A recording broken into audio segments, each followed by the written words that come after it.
Hello, welcome to my channel. A lot of topic to discuss today. The new sponsor, the transfer market, the new manager for Juventus. Please subscribe and follow, comment and like it on the only channel that gives you the latest Juventus news in English at Asia time. Doesn't cost you anything, but help us and help this project. Let's start with the new sponsor. So the new sponsor, Juventus will have two sponsors, Jeep and Visit Detroit. Jeep on the main part of the jersey, and tomorrow I will wear one of the jersey with the Jeep sponsor and Visit Detroit on the sleeve. Visit Detroit reminds me on Visit Rwanda the Arsenal had a few years ago. I'm not sure if he still has it, but Jeep will be the main one. The overall sponsorship agreement is about 69 million for 4 years, and I think it's Jeep will give 4 million until the end of the season, and after that 15 million next season, etc. Visit Detroit is a tourist board from Detroit. Has a different kind of agreement. The numbers are not shared, but is based on a fixed plus on a variable component, and this variable component will be given to Juventus if Juventus achieve a specific result. They are not easy achievable, but the contract is not available yet.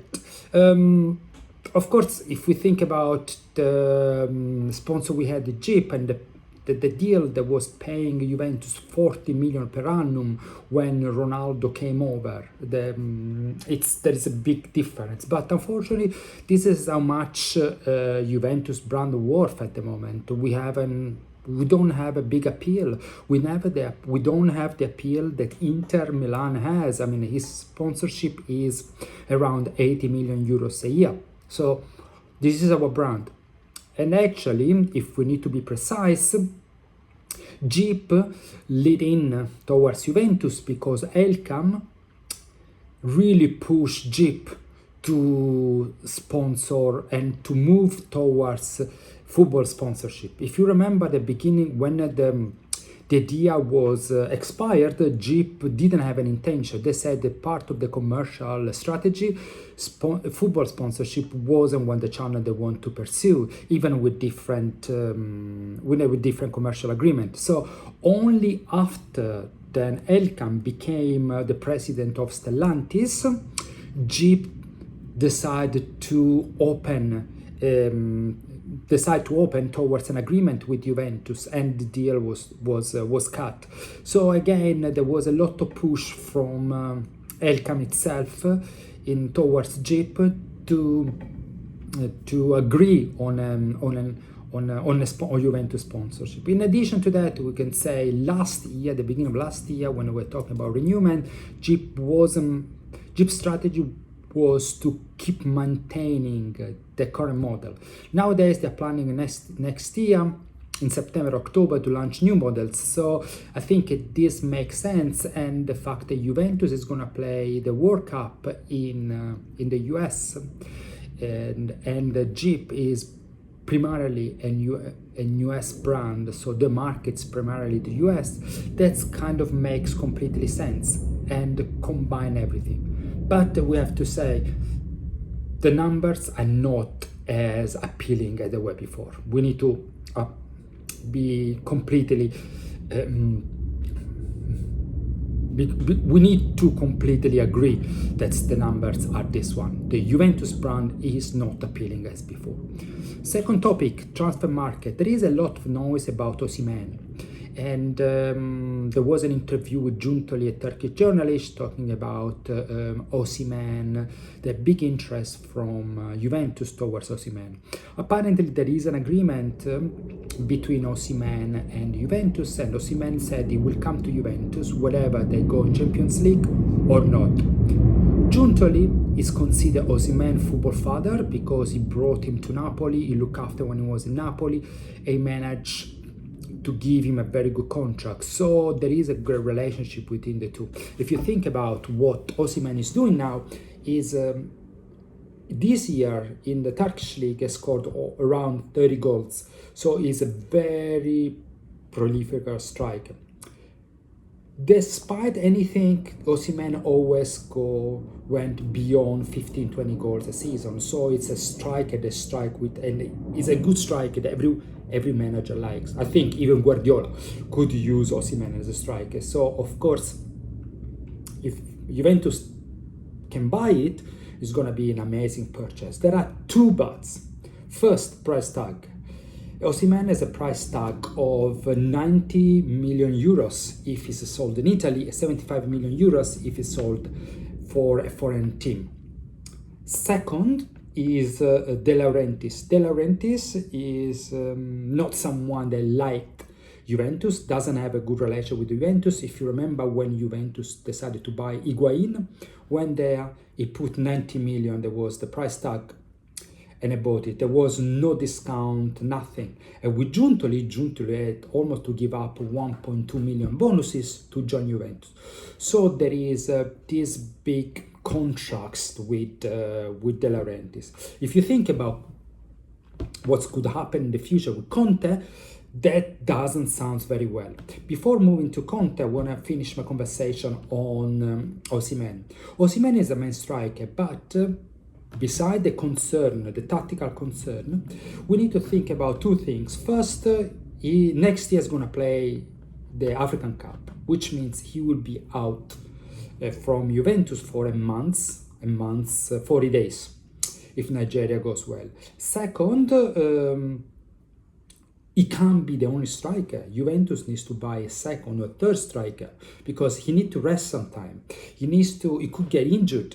So we need to think about it. So if you invest, let's say, 80 million euros for one striker, how much budget you have left for your second striker? So in that case, what you need to do is you need to hope that Colomani stays on loan. So you need to convince Paris Saint-Germain, or you need to go and really need to buy one or two second level striker. Like there are conversations about Lecce, the current Lecce striker, that's pretty good, or even Atalanta striker. But again, Atalanta is not going to give you his striker for less than 50 million. And again, you're talking about 50 million. 90 plus 50, 140 million. So basically all your budget, transfer market budget, has been spent for two strikers. And what's about the midfield? What's about the defense? So something to consider. And lastly, if I already covered this, but if you invest, let's say 80 million for one striker, 50% of your transfer market budget will spend for one player. If it doesn't work out, like Colomani, like Kopp Manners, what's going to happen? So it's a very tricky situation, and and we need to start thinking about what is going to happen and who is going to do it. Lastly is definitely if Osimhen joins Juventus, Vlahovic will leave. And it's a like-for-life exchange because Osimhen will be around 10-12 millions and Vlahovic's salary will be around 12 million next year. The good point, we might get some discount with Osimhen because there is in Italian, it's called Decreto Crescita, so someone young that comes from abroad, so he can play in Italy for 2 or 3 years, have some discount, tax discount.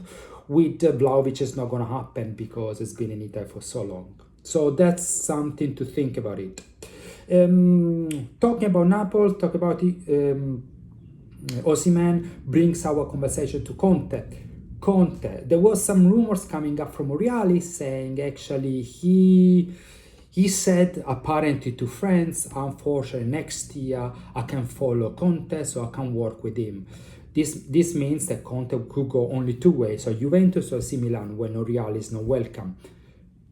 This comment was completely out of proportion. Straight away this morning, there was a communication from the communication team from Napoli. They said this was completely wrong, no sense. Even Oriali himself said this completely nonsense. I never said that. Open brackets. That's how a team manages communication well, not like Juventus did with all this player and Thiago Motta. Close brackets. But definitely the conversation with Conte is going on. Conte hasn't said anything. The title race is very tight, so he's 100% focused on winning the title with Napoli, and after that we sit down with De Laurentiis. And Conte needs to understand what De Laurentiis plan for the team. If he's going to buy player, what's the plan, the growth plan. Next year Napoli has to play Champions League and fight maybe for the title again. So again, before accepting an offer from Juventus, an offer that hasn't happened as yet, he needs to know, he needs to hear what's happening. On the other hand, the one hand there is a Conte, on the other hand there are names of Mancini or Pioli.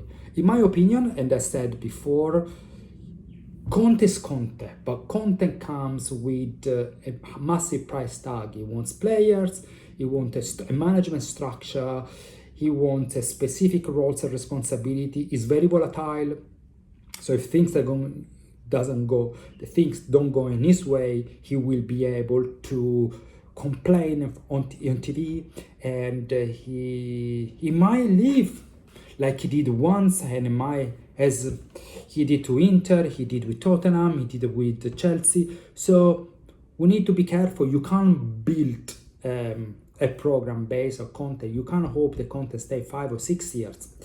And on the other hand, when you look at Pioli and Mancini, I'm thinking out loud, why? What's the difference between them and Tudor?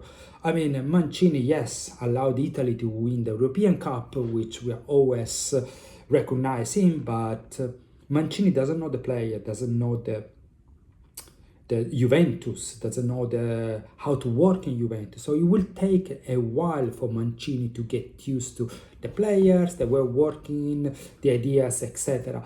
And while Tudor is there, knows the player, knows how to work, knows the environment, and has been pushed them and has tried to create and give them the way of playing, Tudor way of playing with this player. So has been working with them. So in my opinion, Conte, if there are some adjustment, otherwise we keep Tudor. And with Tudor, I want to finish with the reflection on Tudor. Tudor seems sad, and I said before, and I was watching his interview here. I had a journalist, and someone says he's been told he's not going to stay. Someone else said other things. My opinion is Tudor accepted his job with a lot of enthusiasm, and he believed he could make a difference. Now, after 55 days, he's right that maybe the team is too overrated, and the gap that is too big. There are players that are very good on paper, but during training session, they don't have the motivation. And during the game, they don't have the motivation. He tried to protect them, but they're not.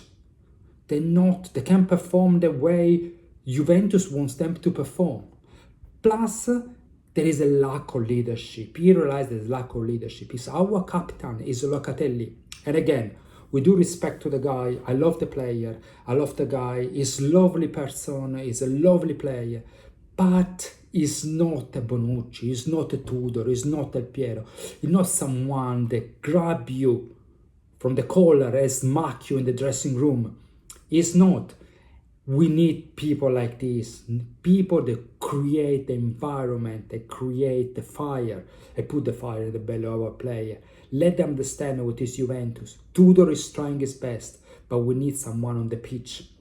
And unfortunately, this is the lack of leadership. This is what is missing it. Guys, thank you so much for staying with me. 14 minutes. I wasn't expecting to have such a long video, but there was a lot of topics to talk about. Please don't forget to subscribe, to follow, to like, a comment, and thank you so much for the number of comments I receive. I will address in my next video. Thank you. Have a good day. Forza Juve. Ciao, ciao.